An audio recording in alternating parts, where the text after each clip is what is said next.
marcado pela dor, agora se avigora, confortada e agradecida, sensibilizadas, Diná, Felina e Crustácea acompanham Giuseppe na prece de louvor e gratidão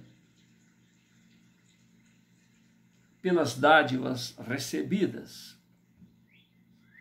Neste momento grave em que os valores espirituais e o caráter pessoal de todos são exercitados, visando acordar as potências da alma de cada envolvido e o amadurecimento do ser imortal que são, estagiando no corpo perecível em que ainda estão. Bom,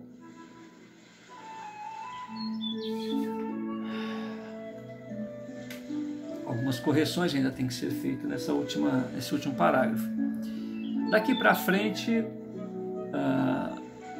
o romance volta lá para a reunião onde o primogênito, né, o irmão de Sarvin, está tentando organizar um novo ataque, né, uma nova represária aos rebeldes. Então o objetivo de hoje foi mostrar que cada um dos envolvidos, alguns estão se comprometendo, a semelhança de Sarvin, a semelhança dos oligarcas, né? Mantendo seus privilégios, judiando das outras pessoas para manter o seu status quo. E outros estão resgatando, estão sendo provados, estão sendo trabalhados pelas leis da vida, no sentido de ocuparem situações onde eles também se comprometeram, e para ter o outro lado, né, da vida, porque se você só experimenta a situação de um determinado tipo de privilégio, às vezes você machuca, ofende uma pessoa e acha que está tudo certo, e num outro momento, onde você, estando na situação daquelas pessoas, você passa a entender que as pessoas precisam ser respeitadas e que a gente tem que se colocar sempre na situação do outro antes de decidir o que fazer da vida. Eu me lembrei agora de uma história interessante que é verdadeira, não tenho nomes reais das pessoas, mas a história é verídica. Em uma escola de pessoas bem aquinhoadas financeiramente, apareceu um rapaz que se dizia ser beneficiado de uma bolsa de estudos e por isso ele estava ali estudando. Então, no meio de riquinhos, estava ali um menino que não teria nenhuma posse material e que com isto teria dificuldades ali e tal, né? Mas que pelo menos a bolsa estava garantida, então ele poderia ser alguém a partir daquilo que ele estudava. E essa era a situação em que esse moço adentrara aquele estabelecimento de ensino. Aí, passados 6 meses, ele está vivendo um verdadeiro inferno ali. As pessoas o rejeitavam, as pessoas praticavam bullying sobre ele, porque ele era o pobre. Então todos eles eram riquinhos, porque realmente eles eram bem de vida. E ele era o pobre, o coitado, o indivíduo que estava ali de favor de alguma bolsa de estudo, que ele talvez nem merecesse estar ali. Enfim, criaram uma série de embaraços. Os embaraços começavam na própria convivência. Ele não poderia conviver com aquelas outras pessoas. Ele se sentava lá no fundo da classe. Durante esses 4, 6 meses aí que ele ficou estudando naquela escola, ele se interessou por uma moça, conversou com a moça e tentou jogar um certo charme, né? Enfim, é aquilo que um rapaz busca, né, à medida que conhece alguém que ele acha interessante. Mas né, a moça virou para ele e falou: olha, eu não quero mais nem ficar perto de você. A sua pobreza me humilha perante os meus colegas. Aí ele comentou com ela, né? Quer dizer que eu não posso conversar com você porque eu sou pobre? É exatamente isso. Então tá, né? E ele voltou lá para o canto dele, e essa situação foi permanecendo, até que num determinado momento aparece uma nova estudante. Então lá no meio do, como diz, a escola geralmente é por períodos, a cada 6 meses tem outro período, então quase no final daquele período, uma jovem muito rica, ela é transferida para aquela escola e cai na classe desse pessoal, na classe desse moço, né, que até então era o ovelha negra ali da turma, né, porque era pobre. E eles estavam tão habituados a o ridicularizar, a praticar bullying, mesmo sob o alerta que a professora, que os responsáveis pela escola faziam em relação a ele, dizendo que nós não poderíamos fazer aquilo com ele, né? Aí, essa moça, vendo aquela situação, vendo que aquilo tudo era insuportável, se levanta na classe e fala um monte de verdades para todo mundo ali. Ela diz o seguinte: olha, eu sou rica, mas eu nunca fui rica.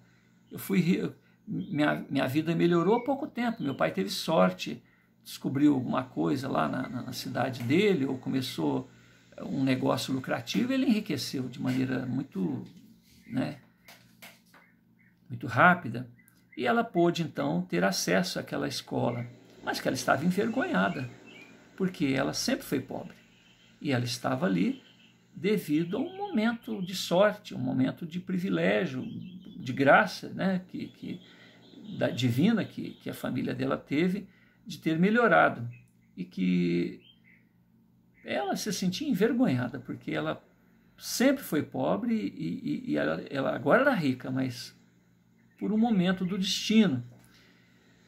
Bom, e daí? Daí que o jovem ficou comovido com aquela interferência dela a seu favor, aguardou o momento do lanche, procurou ela, agradeceu sinceramente por aquela acolhida, né? E trocaram ideias.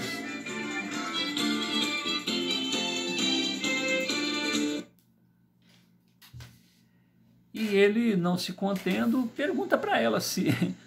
Fala: desculpe o atrevimento, a gente conversou poucas vezes, mas eu estou tão desacostumado desse tipo de tratamento que eu não consigo resistir a isso. Você aceita sair comigo? Ela começa a rir, né? Porque a outra chutou ele na hora. Ela começa a rir e fala: por que não, né? Aí ele marca que no outro dia, num determinado horário, enfim, que marcou lá que eles iriam, a partir ali da escola, saírem, né, para um encontro. E neste momento acontece uma surpresa. Ele chega num carro que custa um dos mais caros que tem, né? Então, não conheço muito bem carro, mas vamos supor, chega num Porsche, esses carros muito caros, e reluzente, enfim, carro que mesmo aqueles meninos que já eram ricos, que estudavam naquela escola, não teriam condições de auferir, não teriam condições de ganhar do papai, vamos dizer assim. E ele, daquela turma, era o menino mais rico. Enquanto alguns eram ricos, ele era bilionário. O que ele fez? Ele tinha uma ONG, ele tinha um grupo de pessoas também ricas que, de maneira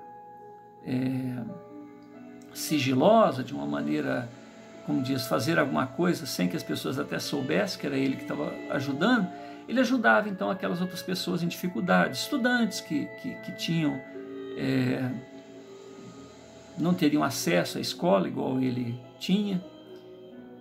Mas então ele ele nunca passou por uma... Ele sempre foi rico, a família dele sempre foi rica, e a família dele, de um tempo para cá, né, porque a riqueza começa em algum lugar, mas ele nunca conheceu a pobreza realmente, ele vivia a pobreza. Então, por ele ajudar, por ele fazer um trabalho de ONG e tal, ele queria sentir na pele como seria o acolhimento em uma escola paga de um aluno que chega proveniente de uma bolsa de estudo, que provavelmente era o que ele fazia para outros estudantes. Então ele resolveu se matricular ali na escola, conversou com a administração da escola e pediu veementemente que ele estava fazendo um laboratório, que ele não poderia ser entregue, né? Ele não poderia ser desmascarado perante os colegas, ele precisaria concluir esse laboratório. Explicou toda essa causa nobre dele, e ele queria dizer o seguinte: se eu fosse um indivíduo proveniente da pobreza e tivesse uma bolsa de estudo, pudesse estudar numa faculdade daquela, qual seria a minha acolhida por aquele grupo de filhinhos de papai que nunca conheceram uma dificuldade financeira? E aí ele sentiu na pele, né? Durante 6 meses aproximadamente ele passou por isso. E ele só rompeu o laboratório quando ele descobriu uma pessoa riquinha que, pelo fato de ter sido pobre, conseguiu compreender a situação dele. A única pessoa, né? E nesse intervalo, essa moça que não queria nada com ele, quando descobre que ele é rico, aí dá em cima dele, né? Tenta... Fala, não, filha, você já mostrou quem que você é, eu já estou acostumado com esse tipo de gente. E deixa ela falando sozinha e vai lá encontrar com essa moça que nem sabia que ele era rico, porque ele faz essa revelação na frente de todo mundo. Ele coloca slides, filme no sistema interno lá da escola, e ele pede para a professora que ligue lá o equipamento, e aí aparece a casa dele, tudo do bom e do melhor, só carro chique, enfim, todos eles eram favelados perto dele, perto do dinheiro que ele tinha. E ele mostra que aquela postura deles, né, ricos perante as pessoas que estão tentando melhorar por esforço, né, por uma série de circunstâncias da vida, que elas merecem a oportunidade. Então eu achei interessante contar esse caso para poder fazer um paralelo aí, né, entre a vida privilegiada dos coronéis, dos latifundiários e daqueles seus convivas em relação a acabar e tirar até as oportunidades daqueles outros que já nasceram escravos, que já nasceram numa situação de pobreza, e que essa elite faz questão de manter essas pessoas lá. Rogamos a Jesus que nos abençoe e que permita que essas histórias de vida, né, porque afinal de contas a Shirley traz esse material aí para a gente, para que a gente reflita sobre o próprio posicionamento perante a vida. Obrigado por tudo, Jesus. Nos abençoe hoje e sempre.